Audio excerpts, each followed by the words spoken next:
कथा की ओर चलते हैं। सती, अच्छा देखिए, महादेव जी की 2 शादियां हुई थी, 2 विवाह। कौन कौन से? एक सती माता और दूसरी हुई पार्वती जी। दोनों एक ही हैं, बस रूप अलग अलग है। दोनों एक ही है, पार्वती जी और सती माता एक ही है। सती माता का ही रूप अंश पार्वती जी है। तुम सती कथा की ओर चलते हैं। आइए, शांति शांति। राजा तक्ष की पुत्री हुई सती माता। एक बार देवताओं की सभा लगी, सभी देवता आए थे, राजा महाराजा आए थे, भगवान शंकर भगवान भी आए थे, भोले बाबा आए हुए हैं। और सभी बैठकर राजा तक्ष के इंतजार में लगे हैं। भोले बाबा को लगता है उन्हें आने में बहुत विलंब होगा, तो वो नेत्र बंद कर लेते हैं। और अच्छा देखिए, उनकी एक आदत है, उन्हें जब भी समय मिलता है वो राम भक्ति में लीन हो जाते हैं, भगवान राम की भक्ति में लीन हो जाते हैं, उन्हें कोई होश नहीं होता। तो यहाँ भगवान भोले बाबा को लगता है कि अभी राजा तक्ष को आने में बहुत विलंब है, तो वो नेत्र बंद करके भगवान राम की भक्ति में लीन हो जाते हैं। अब यहाँ भगवान का नेत्र बंद करना हुआ, वहाँ राजा तक्ष का पधारना हो गया। आइए माताएं, शांति बनाइए। सबसे पहले प्रेम से बोले शंकर भगवान की। अब शांति। उमापति महादेव की। तो यहाँ राजा तक्ष का पधारना हुआ, उनके स्वागत में सभी खड़े होते सिवाय महादेव जी के। वो नेत्र बंद करके भगवान के ध्यान में मग्न है। तो राजा तक्ष को बड़ा क्रोध आता है, सभी खड़े हैं, महादेव बैठा है, उन्हें बड़ा क्रोध आता है। वो महादेव जी को बहुत अपशब्द कह देते हैं। आइए माताएं, प्रेम से बोलिए शंकर भगवान की। कुछ नहीं कहते, वो चुपचाप कैलाश पर्वत चले आते हैं। अब उन्होंने सती माता को कुछ नहीं बताया है। आइए, भगवान के दर्शन होंगे आपको। अभी भगवान यहीं बैठेंगे, आगे देखिए। अभी नहीं लाइए।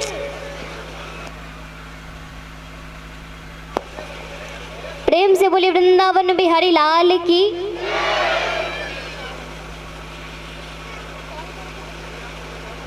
प्रेम से बोलिए राधा रानी सरकार की, कृष्ण कन्हैया लाल की। तो यहाँ पर राजा तक्ष भगवान को अपशब्द कहते, भगवान कैलाश पर्वत चले आते। सती माता को उन्होंने कुछ नहीं बताया कि सभा में क्या क्या हुआ। अब यहाँ कुछ दिनों बाद राजा तक्ष एक यज्ञ का आयोजन करते हैं। यज्ञ में उन्होंने सभी को बुलाया, सभी को सिवाय महादेव जी के। महादेव जी को उन्होंने नहीं निमंत्रण किया है। अब सभी अपने अपने वाहन से जा रहे हैं। यहाँ नारद जी कैलाश पर्वत आते हैं। अच्छा देखिए, नारद जी को सारी बात पता है कि सभा में क्या हुआ, और सभा वाली बात महादेव जी ने सती माता से नहीं कही है, और ना ही राजा तक्ष ने माता को निमंत्रण दिया है। लेकिन फिर भी वो कैलाश पर्वत जाते हैं। नारद जी कैलाश पर्वत जाते हैं और माता से कहते हैं, माता आप तैयार नहीं हुई? बोले कहाँ जाना है और ये सब कहाँ जा रहे हैं? बोले आपको पता नहीं, लगता है राजा तक्ष अभी तक सभा वाली बात से नाराज है। बोले कौन सी सभा वाली बात? अब सारी बातें नारद जी ने कह दी। अब नारद जी अपना काम करके चले जाते हैं। माता कहती है आप जाइए, मैं पीछे से आती हूँ। और यहाँ पर नारद जी चले जाते हैं। माता सती माता भगवान के पास जाती है और कहती है कि चलिए तैयार हो जाइए, हमें पिताजी के घर चलना है। भगवान कहते निमंत्रण आया है। बोले मुझे कैसा न्योता? अरे मैं उनकी बेटी हूँ, बेटी को न्योता थोड़ी मिलता है। बोले आप बेटी हैं तो आप जाइए, हम तो भाई दामाद है, बिना निमंत्रण के नहीं जाएंगे। अब भगवान बैठे, माता समझाती आप समझते क्यों नहीं? अरे ऐसे तो हमारे यहाँ कोई आता नहीं है, हम किसी के यहाँ नहीं जाएंगे तो कोई हमारे यहाँ क्यों आएगा? तो यहाँ माता समझाती है लेकिन भगवान नहीं मानते। अब माता कहती है आप मत जाइए, मैं तो जाऊंगी। माता तैयार होती है और यज्ञ में आती है। यज्ञ का एक नियम होता है, जैसे हर कथा, हर कीर्तन, हर भजन, हर पूजा का एक नियम होता है कि किसी की भी पूजा हो, किसी का भी कीर्तन हो, किसी का भी भजन हो, सबसे पहली पूजा किसकी होती है? किसकी होती है? गणेश जी की। उसी प्रकार यज्ञ का एक नियम होता था कि आप उन्हें बुलाए चाहे ना बुलाए, आपको भगवान विष्णु और ब्रह्मा जी और भोले बाबा के लिए 3 स्थान छोड़ने होते हैं, लेकिन वहाँ 2 स्थान थे। अब घमंड में, क्रोध में उन्होंने नियम तोड़ दिया। अभी नहीं लाइए, आइए प्रेम से बोली वृंदावन बिहारी लाल की, राधा रानी सरकार की, कृष्ण कन्हैया लाल की। अभी नहीं लाइए,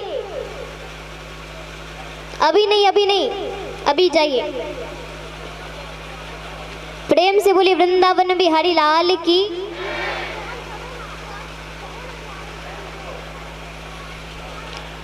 आइए। तो यहाँ पर माता यज्ञ में जाती है। अब उन्हें भोले बाबा का स्थान नहीं दिखता, उन्हें बड़ा क्रोध आता है। यहाँ राजा तक्ष आते हैं। राजा तक्ष ने कहा तुम्हें किसने न्योता भेजा? हमने तो नहीं बुलाया तुम्हें। अरे अपने पति के साथ रहकर बिल्कुल अपने पति जैसे हो गई है, बिना बुलाए कहीं भी आ जाना है। और यहाँ पर राजा तक्ष महादेव जी का बहुत अपमान करते हैं। माता को बड़ा क्रोध आता है। माता कहती पिताजी मुझे दुख है कि मैं आपके घर जन्मी हूँ, आपने शरीर को पाला पोसा है। मुझे बहुत दुख है इस बात का कि मैं आपकी पुत्री हूँ, और अगर आपने शरीर को पाला पोसा है तो मैं शरीर को नहीं रहने दूंगी। मैं कितना सोच कर आई थी कि पिताजी के यहाँ जाऊंगे, पिताजी हालचाल पूछेंगे, लेकिन आपको अपने धन ऐश्वर्य से फुर्सत नहीं है।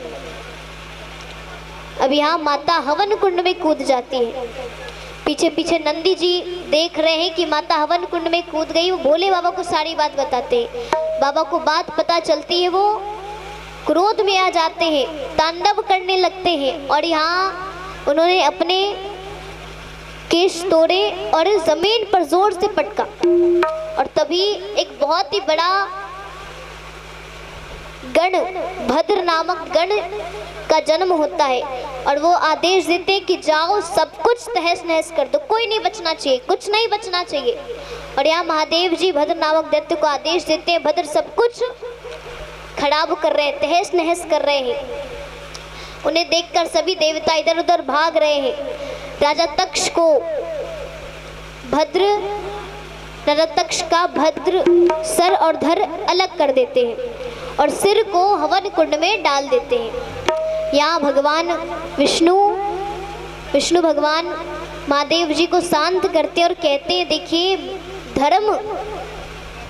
धर्म के कार्य में कभी भी बाधा नहीं पड़ना चाहिए, आप ऐसी गलती मत कीजिए, सब रोक दीजिए। तो यहाँ भगवान विनती करते हैं तो महादेव जी सब कुछ रोक देते हैं। यहाँ यज्ञ, अब यज्ञ तो कैसे होगा, जजमान ही नहीं है। तो राजा तक्ष के शरीर में बकरे का सर लगाया जाता है। यज्ञ संपन्न होता है और भगवान सती माता को गोद में लेकर भ्रमण कर रहे हैं। अब क्योंकि उन्हें ऐसी थोड़ी महादेव कहा जाता है, वो देवों के देव महादेव ऐसी थोड़ी है, उनके कुछ कार्य हैं। उनको महाकाल कहा जाता है, उनका संसार के प्रति कार्य है। अब वो सती माता को गोद में लेकर भ्रमण कर रहे तो संसार का कार्य बिगड़ गया। तो भगवान विष्णु भगवान अपने सुदर्शन चक्र को अदृश्य करके भेजते हैं और यहाँ माता के सारे अंग को वो काटने लगता है। और जहाँ जहाँ माता के अंग आभूषण गिरते हैं वहाँ माता का सुंदर सा मंदिर बन जाता है। एक बहुत प्रसिद्ध माता है कामाख्या माता, वो भी उन्हीं के अंश है। तो बहुत सारी माता के अंश से, माता के अंग से बहुत सी माताओं का माता अवतरित होती है। उसके बाद भोले बाबा कैलाश पर्वत पर समाधि ले लेते हैं। अब यहाँ सती माता राजा हिमाचल के यहाँ पार्वती जी के रूप में जन्म लेती है।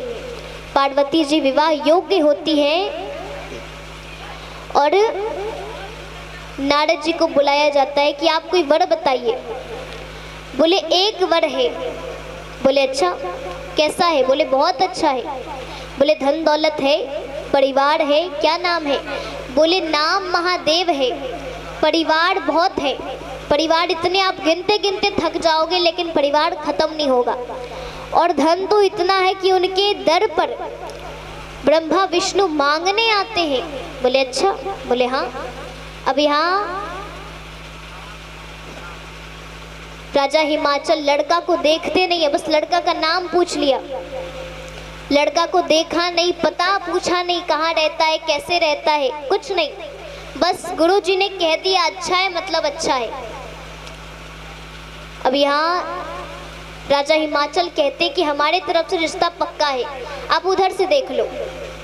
नारद जी भगवान विष्णु भगवान के पास जाते और कहते प्रभु मैंने इधर का काम कर दिया, आप उधर का काम देख लो, क्योंकि महादेव जी मेरे बात से क्रोधित हो गए तो मैं तो रहूँगा नहीं और मुझे रहना है। तो यहाँ भगवान जाते हैं और महादेव जी से कहते हैं कि प्रभु बहुत वर्ष हो गए, आप विवाह कर लो, आप एक बार लड़की देख लो, पसंद आ जाएगी ना तो विवाह कर लेना। अब उन्हें लड़की दिखाई जाती है। महादेव जी कहते ये सती है। बोले हाँ सती है, लेकिन इनका नाम पार्वती है। बोले अच्छा है। अब दोनों तरफ से रिश्ता पक्का। अब देवतागण सभी बड़े प्रसन्न हैं, भाई महादेव जी का विवाह है। सभी अपने अपने तैयारियों में लग गए, सभी अपने कपड़े तैयार कर रहे हैं, वस्त्र तैयार कर रहे हैं, अपने वाहन तैयार कर रहे हैं, सभी खूब सज धज रहे हैं। भाई महादेव जी का विवाह होने वाला है, सभी बाराती के लिए तैयार हो रहे हैं। ये राजा हिमाचल के यहाँ सारी तैयारियां हो जाती है और विवाह का दिन आता है। आइए अब पूरे हाथ उठाकर एक बार जोरदार जयकारा, प्रेम से बोलिए उमापति महादेव की जय, शंकर भगवान